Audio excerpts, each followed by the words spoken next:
मदहोश नहीं बेदार है हम, हर आहट पे तैयार है हम। समझे न कोई गाफिल हमको, इस मुल्क के पहरेदार है हम। मदहोश नहीं बेदार है हम, हर नाजरीन व सामाईन, आज तहफ़्फ़ुज़-ए-दीन मीडिया और MRF टीवी के प्रोग्राम ख़ास मुलाकात में हम एक ऐसी शख्सियत से मुलाकात करा रहे हैं जो शहर तक के MLA थे और इफ्तार के मौके पर MP बन गए। वो खुशनसीब इंसान आप जानते हैं कि हमारे इलाक़े मराठवाड़ा के बल्कि महाराष्ट्र की शान आली जनाब सैयद इम्तियाज़ जलील साहब हैं। आज हम इनसे मुलाकात कर रहे हैं ख़ास, और कुछ गुफ्तगू करेंगे, कुछ सवालात करेंगे। नाज़रीन व सामईन, ये एक ऐसा मुबारक मौका है इस एतबार से कि सैयद इम्तियाज़ जलील साहब हमारे पार्टी के कायद हैं और हमारे MIM महाराष्ट्र के प्रेसिडेंट हैं, और मैं उन्हीं के साथ काम करता हूँ। मैं ये चाहता हूँ कि आवाम के सामने, पब्लिक के सामने एक ऐसी मुलाकात हो जिसमें हम बेतकल्लुफ़ी के साथ कुछ गुफ्तगू कर सकें और कुछ समझने की उन्हें भी कोशिश करें। इम्तियाज़ जलील साहब, आपका इस्तकबाल है। जी, बहुत बहुत शुक्रिया मोहम्मद साहब। सबसे पहले हमारा सवाल ये है कि आप NDTV में माशाअल्लाह बहुत अच्छा एक मकाम बनाए थे, उसके बाद अचानक सियासत का सफ़र आगाज़ कर लिया आपने, तो असम्बली और मेंबर ऑफ पार्लियामेंट बनने तक के ये सफ़र आपका कैसा रहा? अल्हम्दुलिल्लाह मौलाना साहब, मैं कभी ऐसा सोचा नहीं था कि मैं इतने सालों तक सहाफ़त करने के बाद, और ख़ास तौर से NDTV के अंदर मैं 12 साल काम किया था जी। और मेरा काम यही था कि लोगों का इंटरव्यू करना, माइक लेके उनके रिएक्शन लेना। और अचानक कुछ ही दिनों के अंदर एक ऐसा बदलाव आया कि मैं जो कभी कैमरे के पीछे हुआ करता था, वो एकदम कैमरे के सामने आ गया। कभी सोचा नहीं था कि मतलब MLA भी बन जाऊंगा और फिर 5 साल के बाद MP भी बन जाऊंगा। लेकिन एक मेरा यकीन था, और वो यकीन के ऊपर आज भी मैं बहुत पुख्ता तरीके से ये बात कहता हूँ कि अगर आपकी नीयत साफ़ है तो अल्लाह रास्ते बनाता है। और मैं अल्हम्दुलिल्लाह यही समझता हूँ कि लोग ज़िंदगी अपनी गुजार देते हैं एक काउंसलर बनने के लिए, एक कॉरपोरेटर बनने के लिए।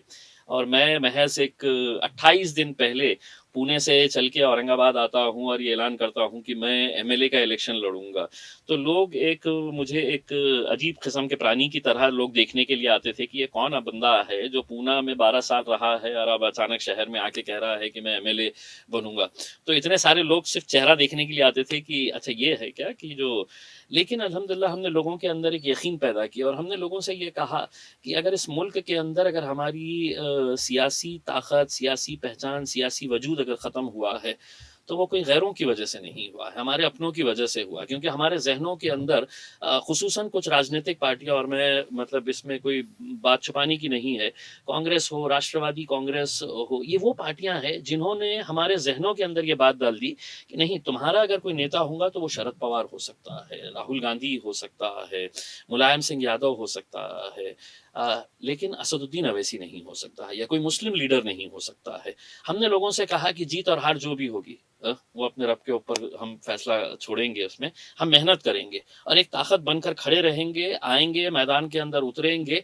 और एक ताकत बनकर अगर हम लोग साथ में उतरे तो उसका नतीजा क्या हुआ 2014 के असेंबली इलेक्शन के अंदर देखा, जब मैंने 3 सिटिंग MLAs को अल्हम्दुलिल्लाह हराया, और ये आवाम की वजह से हुआ। उसके बाद जब 5 साल के बाद जब MP का इलेक्शन आया, तो खुद कई सारे लोग थे, मेरी पार्टी के अंदर के भी कुछ लोग थे जिन्होंने कहीं शक जताया था कि नहीं, ये तो सेटिंग हो गई है, ये तो लेन देन का मामला है, ये तो शिवसेना जीतने वाली है। औरंगाबाद के अपने आप को बड़े दिग्गज राजनेता समझने वाले लोग ये कहते थे कि क्या लेंगा, लाख लेंगा, 1.5 लाख वोट लेंगा, 2 लाख वोट लेंगा, उसके अंदर जीतता थोड़ी है करके। फिर हमने कहा कि नहीं, आवाम को कि नहीं, एक बार आओ, फिर से हम लड़ेंगे, पूरी ताकत के साथ लड़ेंगे। और अल्हम्दुलिल्लाह देखिएगा कि पूरे महाराष्ट्र से एक ही मुस्लिम MP चुनकर आता है।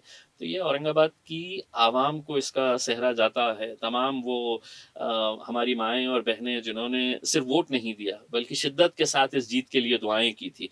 और सिर्फ महाराष्ट्र ही नहीं बल्कि मैं समझता हूँ हिंदुस्तान और हिंदुस्तान के बाहर भी कई सारे ऐसे लोग थे जो मुझे ज़ाती तौर के ऊपर पहचानते नहीं थे, लेकिन कहीं न कहीं उनका भी एक ऐसा लगाव था, उनकी भी दुआएँ ऐसी थी कि नहीं ये सीट निकलना चाहिए करके। और मैं समझता हूँ कि वोट तो मिले ही थे, लेकिन मेरी जीत जो हुई है वो दुआओं की वजह से भी हुई है। माशाल्लाह, बहुत अच्छी बात आपने कही है और बहुत नतीजा ख़ैज़ है। एक चीज़ है कि दोनों इलेक्शन आपने लड़े हैं और अक्सर लोगों का ज़हन ये रहता है कि करोड़ों रुपया खर्च करने के बाद ही कोई कामयाब हो सकता है, बगैर माल के कोई यानी बगैर फंडिंग के जो है कामयाब नहीं हो सकता। ये सफ़र कैसा क्या आपने आसान कर लिया? देखिए मौलाना साहब, मैं जैसा बताया हूँ कि आप लोगों के अंदर आपकी एक जब छवि बनती है तो लोगों को ये मालूम रहता है कि ये पैसे खाने के लिए राजनीति के अंदर आया है या अपनी जेब भरने के लिए राजनीति के अंदर आया है। मैं जब पहला इलेक्शन लड़ा 2014 का, तो मुझे बहुत सारे लोग यही कहते थे, अरे साहब कहाँ होता है, करोड़ों रुपया खर्चा करना पड़ता है, मनी पावर मसल पावर सब इस्तेमाल करना पड़ता है। मैं सबको सुनता था और मैं कहता था कि नहीं, एक बार एक कोशिश करेंगे। और आप यकीन नहीं मानेंगे मौलाना साहब कि मैं आज भी मैं सोचता हूँ कि कैसे कैसे गरीब लोगों ने है तो मेरी जीत के अंदर अपने ज़ाती तौर के ऊपर से जो मुमकिन हो सकता था वो उन्होंने किया। रिक्शे वालों ने कहा कि नहीं हम पैसा नहीं लेंगे, हम हमारा ऑटो रिक्शा लगाएंगे। किसी ने कहा कि मैं पानी का इंतज़ाम करूँगा, किसी ने कहा कि मैं नाश्ते का इंतज़ाम करूँगा। तो ये एक पब्लिक मूवमेंट बना और वो पब्लिक मूवमेंट जब 5 साल लोगों ने मुझे देखा और ये समझा कि मेरा काम जो है, मैं कभी भी किसी के लिए भी खड़े रहता हूँ। लोगों को जब समझ में आया कि नहीं भैया ये बंदा जो है ये अपने पेट भरने के लिए नहीं आया है, ये राजनीति के अंदर पैसा बनाने के लिए नहीं आया है।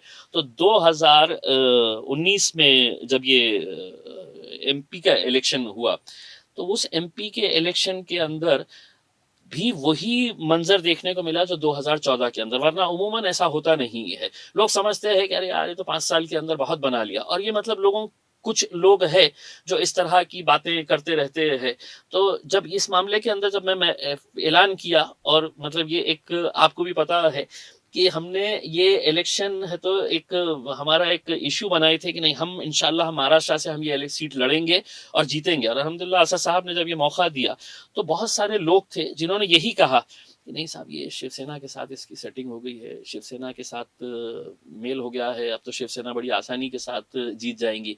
लेकिन आप सोचिएगा कि आवाम एक मर्तबा तय कर लेती है और यही वो गिने चुने लोग, वो कांग्रेस के, वो राष्ट्रवादी कांग्रेस के, जो जिनको मैं धन्ना सेठ कहता हूँ, जो मतलब यहाँ के मुसलमानों के जो धन्ना सेठा है, जिनको ऐसा लगता था कि यार ये बंदा हम साला इतने सालों से है तो हम खादी पहन के घूम रहे हैं और हम कॉर्पोरेटर नहीं बन पा रहे हैं, और ये बंदा है तो एमएलए भी बन गया और अब एमपी भी बनने का। तो उस इलेक्शन के अंदर भी जिस तरह से लोगों ने है तो ताउन किया अपने तौर के ऊपर, आप यकीन नहीं मानेंगे कि कन्नड़, गंगापुर, वैजापुर के अंदर लोग पैसा लेने से वो नहीं थे कि अगर उनको कुछ देते थे कि भैया आप ये ऑटो लगा लीजिएगा इलेक्शन के, नहीं बोलते थे साहब हम कि हम करेंगे करके उसने। तो ये अल्हम्दुलिल्लाह अल्लाह का लाख लाख शुक्र है कि 7 साल राजनीति के अंदर रहते हुए अपने आंख के ऊपर कोई छींटा नहीं लगने देना एक अपने आप में मैं समझता हूँ मेरे लिए एक बहुत ही फ़ख्र की बात है कि जिस नेक नियति के साथ मैं इस मैदान के अंदर उतरा था उसमें अल्हम्दुलिल्लाह अभी तक तो कामयाबी मिली है। माशाअल्लाह, आपकी खिदमत और आपके कामों की वजह से गवर्नमेंट भी ये महसूस कर रही है कि ये काबिल इंसान हमारे पास आया हुआ है और सरकारी कमेटियों में आपको मेंबर बनाया जा रहा है। आज जो है अभी हाल ही में आपको औकाफ के अंदर जो है महाराष्ट्र के मेंबर बनाए गए हैं, तो इसकी मुबारकबादी कबूल फरमाइए। लेकिन एक बहुत अजीब जिम्मेदारी आपके ऊपर आई हुई है। आपने औकाफ के मेंबर बनने से पहले औकाफ के घपलों के सिलसिले में जो है बहुत सारी बातों को उजागर किया है। आप कैसे क्या इसको निपटेंगे? मौलाना साहब एक बात मैं आपको और आपके ज़रिए तमाम आवाम को ये बताना चाह रहा हूँ कि भले ही मुझे वक्फ बोर्ड के अंदर एज ए मेंबर बोल के लिया गया है, लेकिन ये कोई खुशी से लिए होंगे करके मुझे पूरा यकीन है कि ये मुमकिन नहीं था। एक क़ानून के तहत ही वक्फ एक्ट के हिसाब से ही 2 मुस्लिम एमपीज़ को वहाँ पर बोर्ड के अंदर लेना ज़रूरी था। अब इनकी मजबूरी ये थी कि इनके पास कोई भी मुस्लिम एमपी नहीं है, एक मैं हूँ और एक फौजिया खान मैडम जो राष्ट्रवादी कांग्रेस के परभणी जरिए से है, तो ताल्लुक रखते हैं। राष्ट्रवादी कांग्रेस से जो ये बने हैं, राज्यसभा के ऊपर गए हैं, तो इनके पास कोई ऑप्शन नहीं था, इसलिए मुझे मजबूरन लेना पड़ा उनको, क्योंकि वो कतई मुझे नहीं लेते। उनको मालूम है कि मैं अंदर आने के बाद है तो इनके किस तरह से नाक में दम करके रखने वाला हूँ करके उसमें। और यकीनन मुझे मालूम है कि वक्फ की जो जायदादें हैं, वक्फ की जो ज़मीनें हैं, ये अगर वक्फ की ज़मीनें सिर्फ मुसलमानों को मिल जाती है महाराष्ट्र के अंदर, तो हमको किसी राज्य सरकार और किसी केंद्र सरकार से 1 रुपये की ज़रूरत नहीं पड़ेगी। कोई फंड मत दीजिए आप माइनॉरिटी डिपार्टमेंट को, बल्कि हम अल्हम्दुलिल्लाह ऐसी पोजीशन के अंदर आ जाएंगे कि कुछ खैरात है तो हम महाराष्ट्र सरकार को दे सकते हैं कि हमारी वक्फ की ज़मीनों के अंदर से हम ये पैसा खड़ा करके। और हम क्या कह रहे हैं, हम आपसे पैसा नहीं मांग रहे, हमारी ज़मीनें जो है, जो मुसलमानों का हक है, यतीमों का, बेवाओं का हक है, और जिसको सुप्रीम कोर्ट ने अपने ऑर्डर के अंदर कहा है कि once a Waqf always a वक्फ, उसका स्टेटस चेंज नहीं हो सकता है। क्या वजह है कि करोड़ों रुपए की जमीनें जो है, जो आज पूरे महाराष्ट्र के अंदर धन्ना सेठों ने तो कब्जा करके बैठे हुए हैं, तो कौन जिम्मेदार है? तो सबसे पहला जिम्मेदार है वो मुसलमान जो वक्फ बोर्ड के अंदर गए थे, जो चेयरमैन की कुर्सी के ऊपर बैठे, जो वहां पर सीईओ की कुर्सी के ऊपर बैठे, जो वहां पर वक्फ बोर्ड के मेंबर्स बन के बैठे हैं। कितने घपलों को निकाले हैं आपने? मैं आपसे पूछना चाहता हूं, बड़े बड़े दिग्गज मुसलमान लीडर वहां पर बैठे हुए थे, बड़े माजरत के साथ मैं उनसे पूछना चाहता हूं, वहां पर क्या अपनी झोली भरने के लिए गए थे आप? हा? आप जिस दिन अगर किसी एक 5 साल के अंदर अगर किसी ने ये साबित कर देना कि इम्तियाज जलील है अपने जाती मफाद के लिए वहां पर गया है, मैं तो वहां पर गला पकड़कर उनके हलक में से है तो अपनी जमीनें वापस लेने के काम करने के लिए वहां पर जाऊंगा। मैंने जालना रोड का एक मैटर उठाया है, पूरा महाराष्ट्र से लोग आते हैं और मुझसे कहते हैं कि साहब हमारे पास का भी ये मैटर है, हमारे पास का भी है। मैं पूरे जगह का नहीं कर सकता हूँ, क्योंकि मुझे मालूम है कि मुसलमानों के अंदर एक ऐसी फितरत है कि अगर आपने मुझे कोई एक केस देंगे कि साहब ये एक वक्फ बोर्ड का एक मैटर है, आप इसके अंदर देखिए, मैं कहूंगा कि मैं कोशिश करूंगा। आप 2 महीने के बाद है तो आप पूरे आवाम के अंदर यही मैसेज पहुंचाएंगे, मैंने इम्तियाज जलील को केस दिया था, वो खामोश बैठ गए हैं, लगता है कुछ हो गया है, कुछ सेटिंग हो गई है करके। तो ये बहुत आसान बात है, किसी के ऊपर उंगली उठाना, किसी के ऊपर इल्जाम लगाना। तो मैंने ये कहा कि एक केस लेंगे, पूरी तरह से जिबा करेंगे इनको, जो जो धन्ना सेठा है, जो कभी सोचे नहीं थे कि उनके खिलाफ उनकी तस्वीरें हैं तो सड़क के ऊपर लेकर है तो एक खासदार खड़े रहेंगे करके, वो इस वजह से हिम्मत है मेरे में कि ये पूरी ताकत भी लगा ले तो ये मेरे खिलाफ कुछ कर नहीं सकते, क्योंकि अंदर कहीं ना कहीं उनको मालूम है ये कि हमने चोरी की है, हमने वक्फ की जमीन को है तो हड़पे है करके। वरना आप समझते हैं कि ये तापड़िया, जुगल किशोर तापड़िया करोड़पति नहीं अरबोपति है। राजू तनवानी सियासी तौर के ऊपर बहुत बड़ी शख्सियत है भारतीय जनता पार्टी के। वो जो कैलाश बाफना है करोड़पति है उसके अंदर। इनके खिलाफ इनके कॉम्प्लेक्स के सामने जाकर खड़े रहना, हाँ, उनकी तस्वीरों के सामने कि ये लोगों ने लूटा है करके, मौलाना साहब इसके लिए तो बहुत हिम्मत लगती है। मुझे मालूम है कि किस तरह से मेरे ऊपर दबाव डाला जा रहा है, हर तरह का दबाव डाला जा रहा है, मुझे धमकाने की कोशिश की जा रही है। कई लोग कहते हैं कि साहब इतनी बड़ी प्रॉपर्टी है, लोग जबरदस्ती आपके पीछे। देखिए मरना सबको है मौलाना साहब, अगर अल्लाह अगर ये है तो ये बिल्डिंग अभी गिरी हमारे ऊपर और हम खत्म हो जा सकते हैं इसमें, लेकिन ये है कि जब तक है तो इंशाल्लाह पूरी ताकत के साथ लड़ेंगे। अच्छा, वक्फ बोर्ड का ऑफिस जो है सुना है कि मुंबई मुंतकिल होने जा रहा है, क्या आप उसको आसानी से जाने देंगे या औरंगाबाद में रखेंगे? जी, मैं एक बात साफ तरीके से कहना चाहता हूं कि माइनॉरिटी मिनिस्टर नवाब मलिक साहब ने औरंगाबाद के एक प्रेस कॉन्फ्रेंस के अंदर ये कहा था कि मैंने है तो ये मांग की है, मैं कतई ये मांग नहीं कर सकता हूं, और अगर मैंने कोई लिखित में दिया होगा तो नवाब मलिक साहब ने उसको पेश करना चाहिए कि मैंने बोला है, ये मैंने मांग रखी है करके। वक्फ बोर्ड की सबसे ज्यादा जमीनें मराठवाड़ा के अंदर है, और मैं समझता हूं कि मराठवाड़ा के अंदर औरंगाबाद में ही ये दफ्तर रहना चाहिए, क्योंकि बहुत सारे मस्जिदों के, दरगाहों के ताल्लुक से लोग आते हैं। बम्बई आने जाने के अंदर जो खर्चा लगता है, वहां पर रहने के लिए जो खर्चा लगता है, ये हर कोई एफर्ट नहीं कर सकता है। तो इसलिए जो दफ्तर यहाँ पर है उसको यहीं पर रहने दे, और यहाँ पर उनके स्टाफ को और मजबूत करे, दफ्तर को अच्छे मुकाम के ऊपर मुंतकिल करे, उसको कंप्यूटराइज्ड करे, और वक्फ बोर्ड के दफ्तर के अंदर जितने चोर बैठे हुए हैं वो चोरों को है तो अब घर पे भेजने का वक्त आया है। उसमें एक मैटर के अंदर मैंने अभी निकाला हूँ, जहाँ पर बालापुर मुंबई का एक मैटर है, और मैं जैसा ये कहता हूँ कि वक्फ बोर्ड को बेचने के अंदर बहुत सारों ने अपना अपना योगदान किए हैं। तो बालापुर का एक मैटर है, वहां पर मस्जिद की जमीन जो है एक नॉन मुस्लिम डॉक्टर को बेच दी गई करोड़ों रुपए के अंदर, और उसको एनओसी दिलाने के लिए यहाँ पर एक उस्मानाबाद के एक वकील साहब ने वो डॉक्टर को कहा कि मुझे 15 लाख रुपए दो, मैं ला कर देता हूँ। अरे 15 लाख रुपए नहीं दिए, 9 लाख के अंदर बात हुई, साठगांठ हुई, 9 लाख रुपए आरटीजीएस से ट्रांसफर किया गया, और फिर वो जब उसके बाद है तो एनओसी दिए है वो वकील साहब ने। वो बंदा बेचारा जो डॉक्टर है उसने है तो लेके जाके कलेक्टर ऑफिस में पेश किया, कलेक्टर ने यहाँ के इनको ये किया कि ये एनओसी इशू हुई है करके, वक्फ बोर्ड वालों ने बोले कि नहीं ये हमारे पास से एनओसी नहीं है, ये बोगस है करके। अब सवाल ये है कि वक्फ बोर्ड का काम यहीं पे खत्म हो जाता है क्या? हाँ? कि हमने लिख के दे दिया कि नहीं ये बोगस है करके। अरे लेटर हेड आपका, सिग्नेचर आपकी, स्टैंप आपका, आपने एफआईआर रजिस्टर करिए और वो वकील को है तो जेल में भिजाइएगा, वकील के खिलाफ एफआईआर रजिस्टर करिएगा, पूरी चेन आपको समझ में आएंगी। लेकिन वो एफआईआर इसलिए नहीं करेंगे कि वो जो 9 लाख रुपये लिए है उसमें वक्फ बोर्ड के कुछ मेंबर्स के पास गया होगा, कुछ ऑफिसर्स के पास गया होगा, इस वजह से वो आनाकानी कर रहे हैं। लेकिन मैं आपको यकीन दिलाता हूँ मैं वो एफआईआर करवा के रहूंगा, मैं वो करवा के रहूंगा। आपको। अच्छा, आने वाले कारपोरेशन के इलेक्शन में एमआईएम कितने उम्मीदवार खड़े करेगी? देखिए मौलाना साहब, यकीनन मतलब 2015 के अंदर जितने हम लोगों ने सीटें लड़ाए थे, यकीनन उससे ज़्यादा सीटें हम लड़ाएंगे। और इस बार का जो इलेक्शन है वो इलेक्शन महज कॉरपोरेशन के अंदर हम कॉरपोरेटर्स चुनाने के लिए नहीं, इंशाल्लाह हमारी पूरी कोशिश रहेगी कि इस बार का इलेक्शन हम महापौर बनाने के लिए बनाएंगे और अपने बल के ऊपर बनाने के लिए हम पूरी ताकत लगाएंगे, कोशिश करेंगे।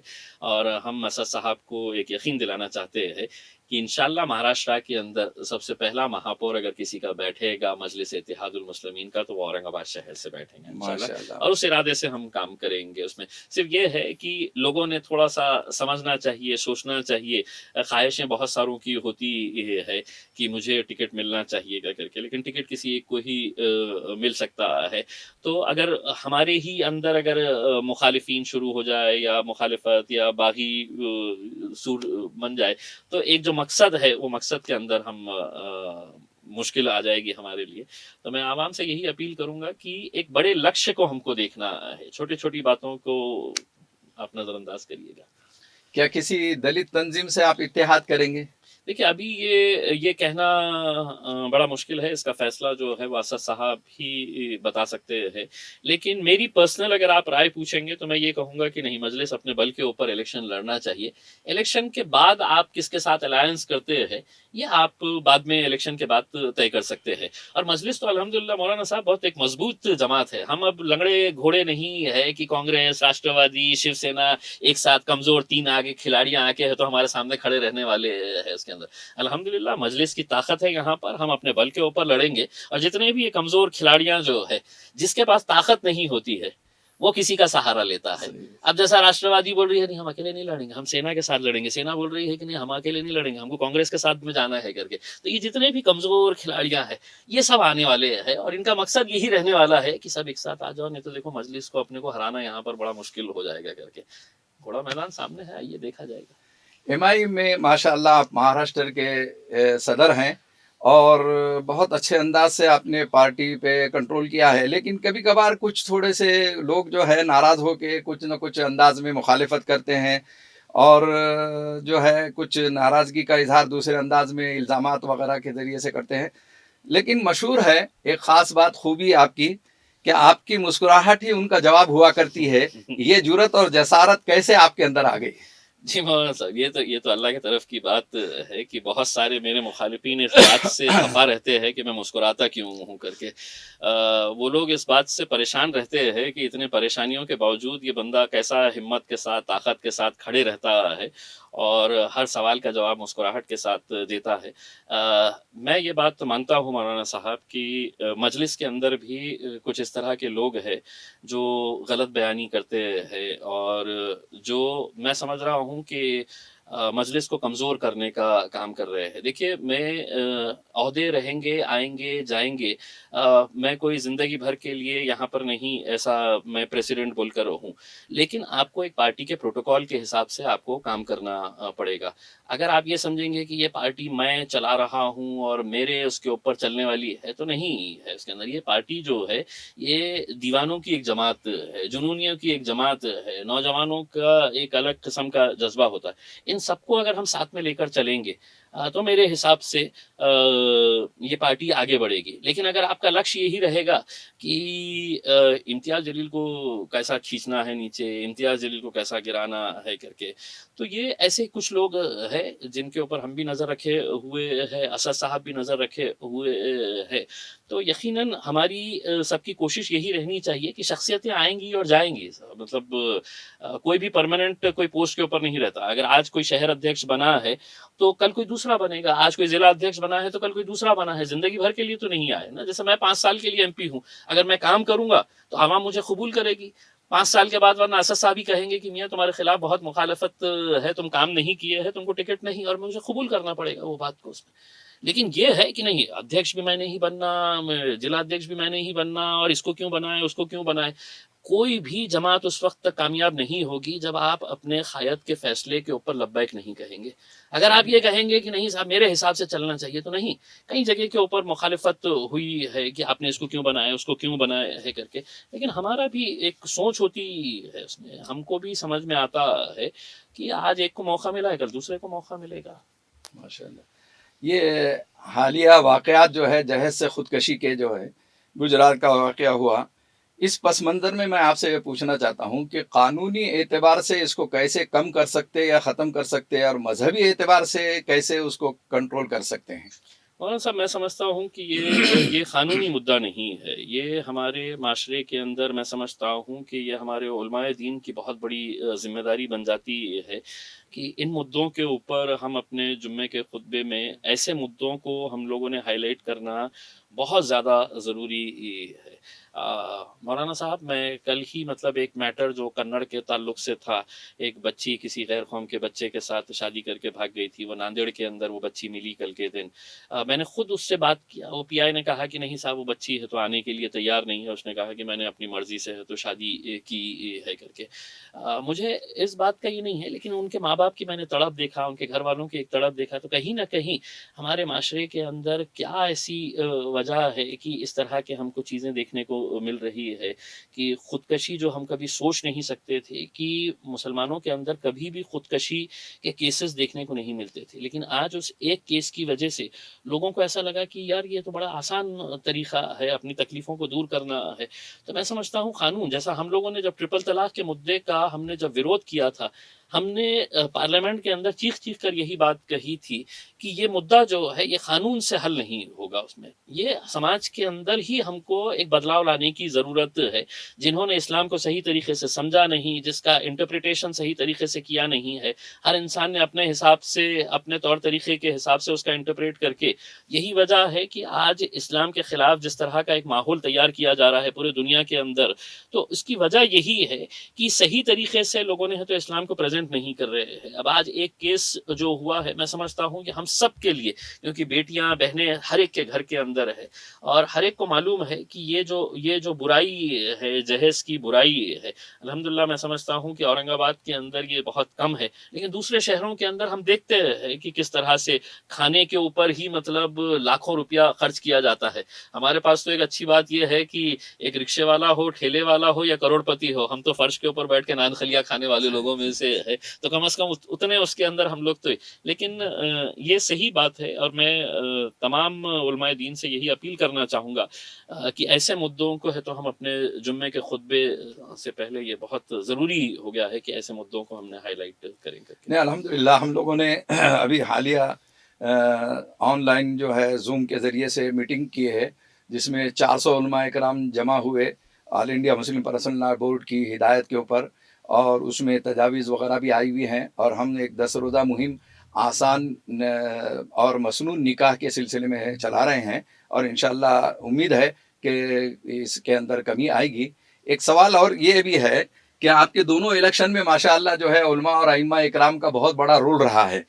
अब औक़ाफ़ के आप मेंबर हैं माशाअल्लाह, तो जो औक़ाफ़ के तहत जो इमाम हैं उनकी तनख्वाहों से मुताल्लिक़ और ये उलमा और अइम्मा के सिलसिले में आम आपके ज़हन में कुछ खाका है कि उनको कैसे यानी जो है माशी एतबार से ख़ुद कफ़ील कर सकते हैं?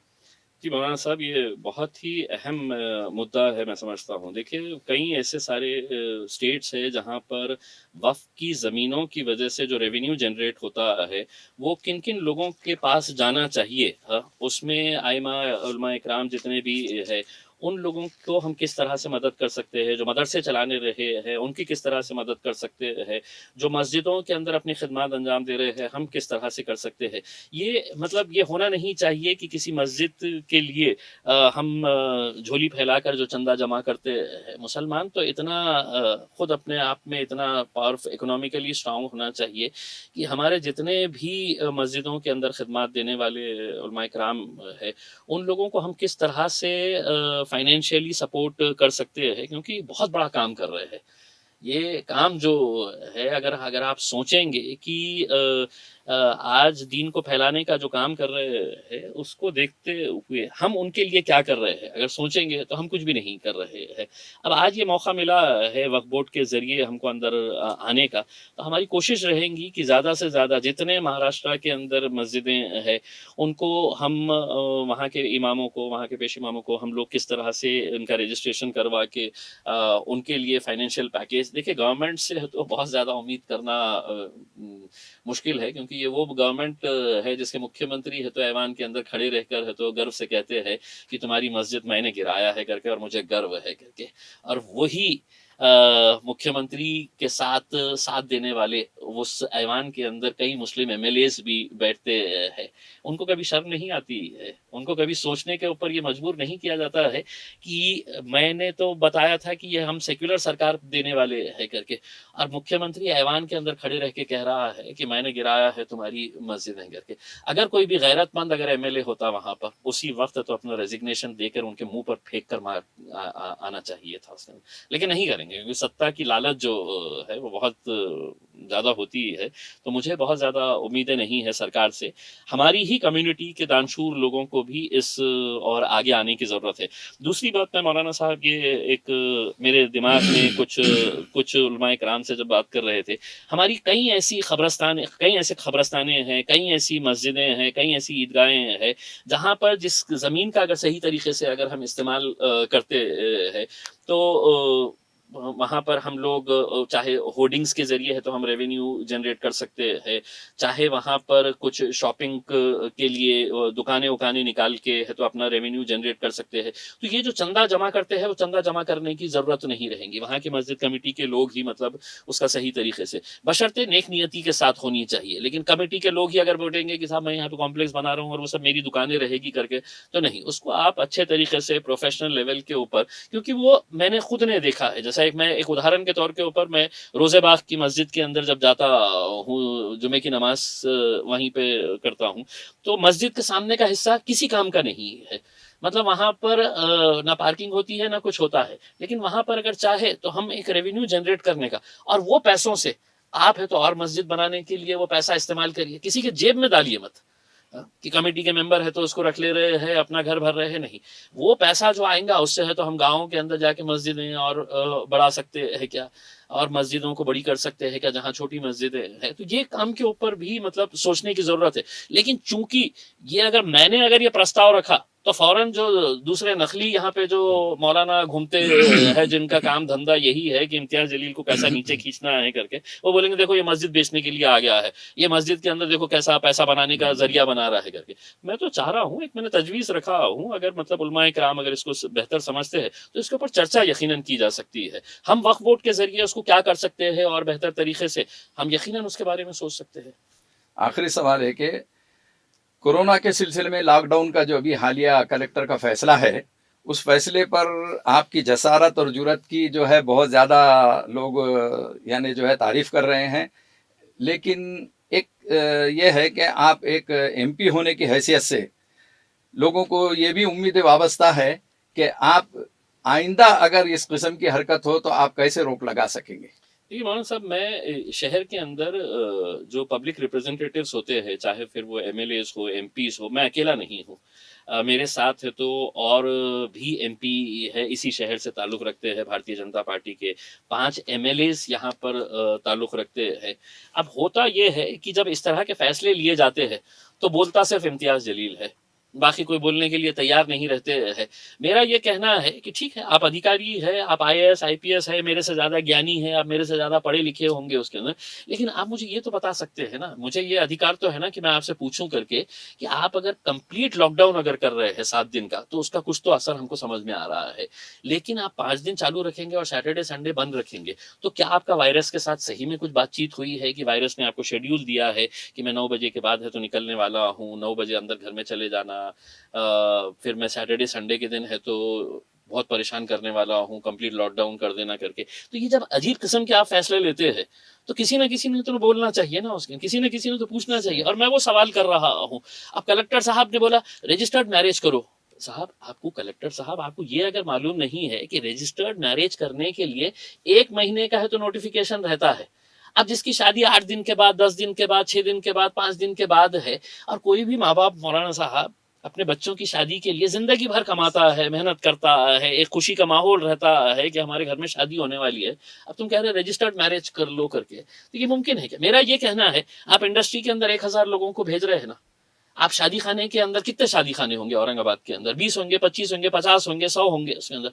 एक शादी खाने के सामने है तो एक पुलिस वाला रख दीजिएगा, 50 लोगों की परमिशन दे दीजिएगा, 51वां आदमी अगर आया तो पूरे शादी खाने के ऊपर है तो केस कर दीजिएगा उसमें, जो मास्क पहन कर नहीं आ रहा है पूरे शादी खाने पे केस कर दीजिएगा।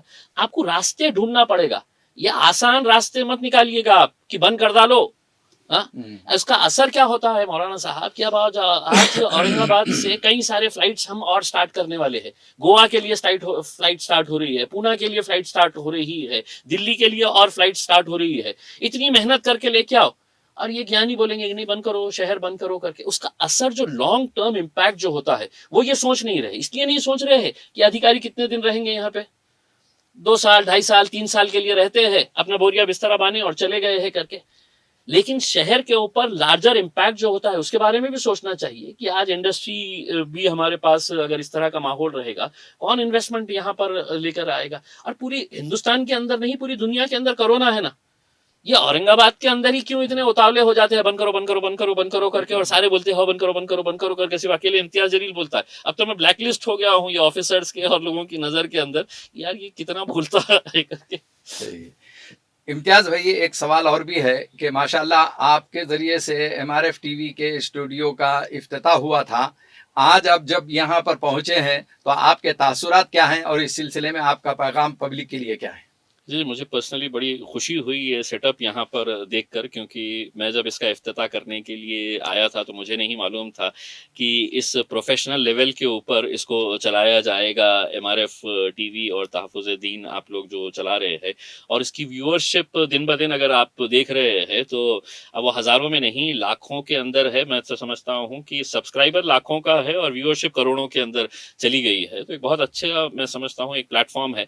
और मैं ये समझता हूँ कि आज हमको अपना मीडिया खड़ा करने की बहुत ज़्यादा ज़रूरत इसलिए भी है कि कहीं ना कहीं किसी ने तो कोई सच्चाई दिखाना चाहिए, वरना आज मीडिया जिस तरह से बिका हुआ है, मीडिया जिस तरह से एक प्रोपेगेंडा चला रहा है हमारे खिलाफ, हमारी कम्युनिटी के खिलाफ, तो कम से कम एमआरएफ टीवी